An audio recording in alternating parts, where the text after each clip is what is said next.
Welcome to the deep dive. We take complex laws and, well, make them make sense. Today, we're really digging into a cornerstone of South African environmental law, the National Environmental Management Protected Areas Act. You'll hear it called NEMA.PAA Act 57 of 2003. Now, if you're maybe studying environmental law or you're involved in policy, or honestly, if you just care about places like Kruger or Table Mountain, this act is fundamental. It's the rule book. And it's not some dusty old law either. It gets updated. There were important changes even as recently as February 2024. That's right. And our goal today is really to unpack it for you. We want to look at its purpose, the different kinds of protected areas it creates, and some of the really key rules inside it. We'll bridge that gap between the high-level legal text and what it actually means for conservation on the ground. Okay, so let's start right at the beginning. The why. The Act's own long title gives us the core mission, doesn't it? It does. Fundamentally, it's about protecting and conserving ecologically viable areas that really represent South Africa's incredible biodiversity, its landscapes, and importantly, its seascapes too. So representation is key, not just protecting some nature, but a representative sample. Exactly. And it's also about structure. The Act mandates a national register, a list of all protected areas, national, provincial, local. Doesn't matter who declared it, it needs to be on the list. And critically, it insists that how these areas are managed has to meet national norms and standards. It's trying to create consistency. You mentioned consistency across different levels. How does the state itself fit into this? Is it just another landowner? No, much more than that. Section 3 is really important here. It frames the state as the trustee of protected areas. Trustee. Okay, what does that mean practically? It means the state holds these areas in trust for the nation, fulfilling that constitutional right everyone has to an environment that's protected. And the Act is clear this has to be done in partnership with the people. It's not meant to be top-down imposition. Makes sense. Now, thinking about the scope, we mentioned landscapes and seascapes. How far out does this act actually reach? Are we talking just mainland South Africa? Good question. It goes much further. First, it has to be interpreted according to the general NEMA principles, which are broad, but Section 4 specifically states it applies to the Prince Edward Islands.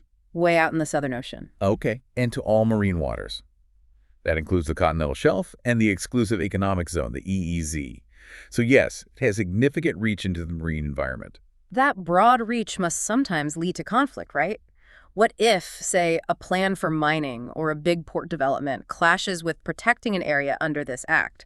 Which law gets priority? That's where Section 7 comes in, and it's quite powerful. If there's a direct conflict with other national laws, specifically about the management or development of a protected area, this act, the NEMA.PAA, prevails. Wow. Okay, so conservation gets top billing in those specific conflicts. In those specific circumstances, yes. It gives the Act real teeth when it comes to defending protected spaces. So we've got the legal foundation, the state as trustee, this idea of legal priority. How does the Act actually, structure this protection?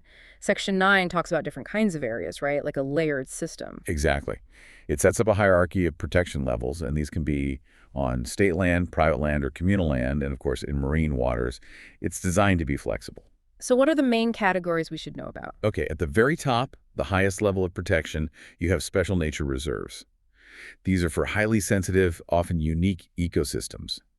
Think areas mainly for scientific research or environmental monitoring. So access would be very limited? Extremely limited. Section 45 makes that clear. You typically need specific permission just to enter. It's about minimizing disturbance. Got it. Then moving down a level, we get to the ones most people probably recognize. Right. National parks. These protect areas considered important nationally or even internationally. The aim is to prevent exploitation that's inconsistent with conservation, but also to provide opportunities for things like tourism, education, recreation, spiritual connection even. And these are generally run by SANParks? Typically, yes. South African National Parks, SANParks, is the usual management authority for national parks. Okay. What about the oceans? That's where Marine Protected Areas, or MPAs, come in. Their job is specifically conserving marine and coastal biodiversity in ecosystems. Think protecting fish nurseries, coral reefs, migratory routes for whales or turtles, that sort of thing. They also serve as vital areas for marine research. Makes sense. Are there categories that allow for a bit more human use, maybe traditional uses? Yes, definitely. That brings us to nature reserves. They often supplement the national park system, perhaps protecting a specific natural feature or patch of biodiversity. But a key point here is they can allow for sustainable traditional uses. So if a local community has historically harvested specific plants or resources in a way that doesn't harm the ecosystem, a nature reserve framework might allow that to continue under specific management. Interesting. So managed use is possible there. And the last main type. Protected environments. These are often a bit more flexible. They might act as buffer zones around stricter areas like national parks, or they can be a tool for private landowners to work together on conservation across a larger landscape. So a range of tools for different situations. And all of these, regardless of type or who manages them, end up in one place. That's the idea behind the Register of Protected Areas in Section 10. The minister has to maintain this central register. It lists all protected areas, their type, size, location, basically a national inventory of protected natural assets. Okay, let's talk about the rules within these areas, the restrictions. This is often where the friction happens, isn't it? Especially around things like mining. What does NEMA PAA say about mining in protected areas? This is probably one of the most significant provisions, Section 48, and it lays down a very clear line. Yeah. An absolute prohibition on commercial prospecting, mining, exploration, production, or any related activities within a special nature reserve, a national park, or a nature reserve. Full stop. Wow, absolute prohibition. That's incredibly strong. Must have been quite a debate to get that enshrined. Oh, undoubtedly. It signals a very strong commitment that these specific categories are off limits for resource extraction. However, there's a slight nuance for protected environments, that sort of lower tier. Ah, okay. What's the rule there? Mining or prospecting might be allowed in a protected environment, but only, and this is crucial, with the specific written permission of the minister responsible for the environment. And, importantly, that minister must first consult the cabinet member responsible for mineral resources. So it's not automatic, and it requires high-level agreement. Right, so still a high bar, but not an absolute no. Exactly. Now, something else that often surprises people is the restriction on airspace.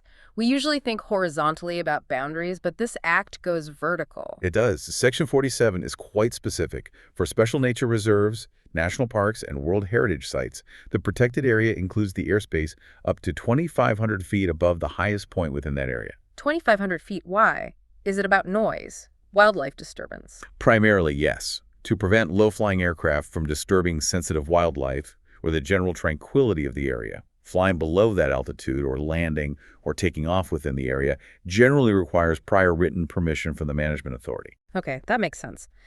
Now, with all these restrictions, especially the mining one, how does the Act try to ensure that local communities or landowners don't just feel shut out? Is there a mechanism for involvement? Absolutely critical question. And that's where Chapter 4, Dealing with Management, comes in.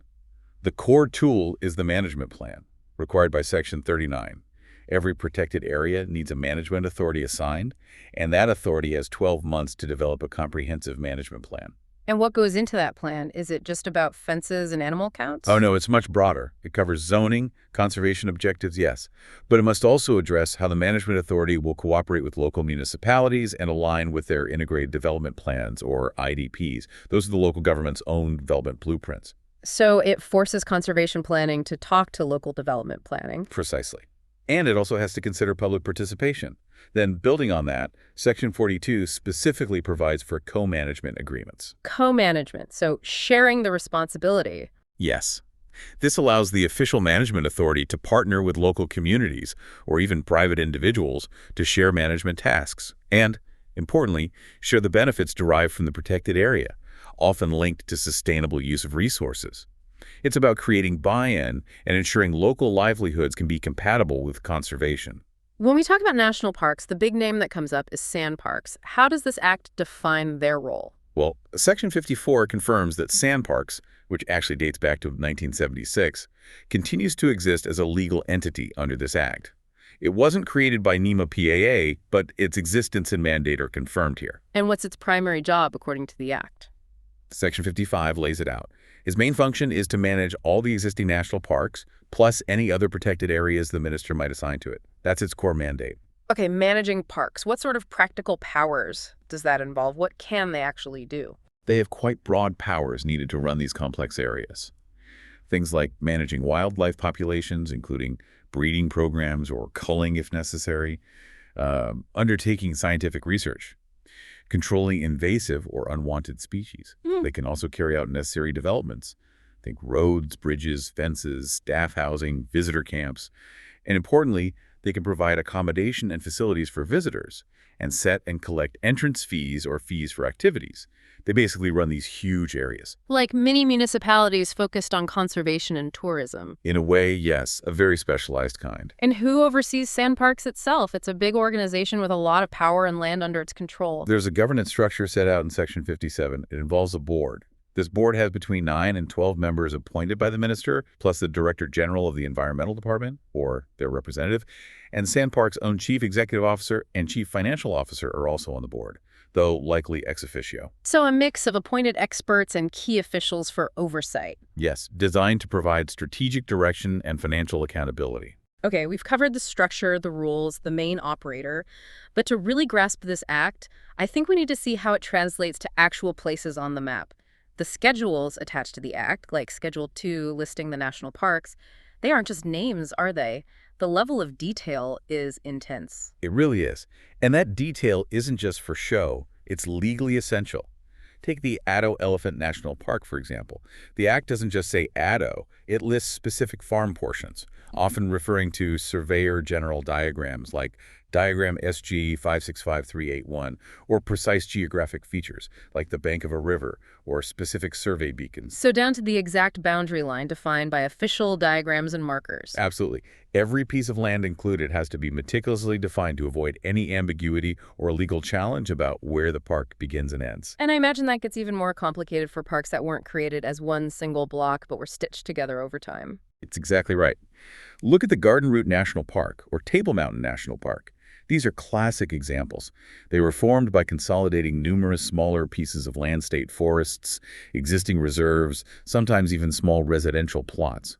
The schedule for Table Mountain, for instance, lists numerous urvins, which are basically urban property plots in places like Constantia or Hout Bay that are now formally part of the national park. Before we go on, let's clarify that term URF for listeners. It's a common South African term for a plot of land, right? Usually in a town or suburb. Correct. An URF, plural urban, is typically a surveyed plot of land, often residential or commercial, within a designated township area. The fact that the Act lists specific urban shows how fragmented land ownership can be, even within areas we now see as cohesive parks. The Act also mentions things like servitudes. What are those in this context? Ah, good point. A servitude is a legal right that someone holds over another person's property. It could be a right-of-way, like access road, or maybe historical rights to draw water, or graze animals, or even mineral rights. For a park to be truly protected and managed effectively, these pre-existing servitudes often need to be canceled or bought out. The schedules sometimes reference the cancellation of specific servitudes over pieces of land incorporated into the park. So this incredible detail, the URF numbers, the diagrams, the registration divisions, the title deed references, the handling of servitudes, it's all about making the park's boundaries and the state's control legally watertight. Precisely. It demonstrates the crucial intersection of environmental law and property law. You can declare a park, but unless you meticulously deal with the underlying land tenure, ownership, and historical rights associated with every single parcel, your protection might be challenged or undermined. The Act provides the framework, but making it stick relies on this detailed property law work. Hashtag tag outro. Well, that was quite a journey through the NEMA Protected Areas Act. So for you, the listener, the big takeaways really are. This act sets up a clear national system for different types of protected areas. It gives conservation real legal teeth, especially in conflicts with other laws, and includes very strict rules like that absolute ban on mining in top-tier parks and even controlling the airspace above them. And it relies on detailed management plans, cooperation with local government, and specific bodies like SANParks to actually make it all work on the ground. It's the legal backbone for protecting South Africa's natural heritage. Absolutely. And maybe a final thought, building on that complexity we just discussed, look at Schedule 2 again. That incredible, almost obsessive parcel-by-parcel detail. It really highlights that protecting biodiversity isn't just about drawing lines on a map and saying, keep out. Yeah. It's this constant, complex legal and administrative process of dealing with history, with property rights, with land claims, balancing ecological goals with the intricate fabric of land ownership. The law itself, in all its detail, becomes a critical tool for achieving that balance. A fascinating point. So we encourage you, maybe look up the proclamation details for a national park or reserve near you. See if you can find some of that geographical and legal complexity we've talked about. Until next time on The Deep Dive, keep digging into the details.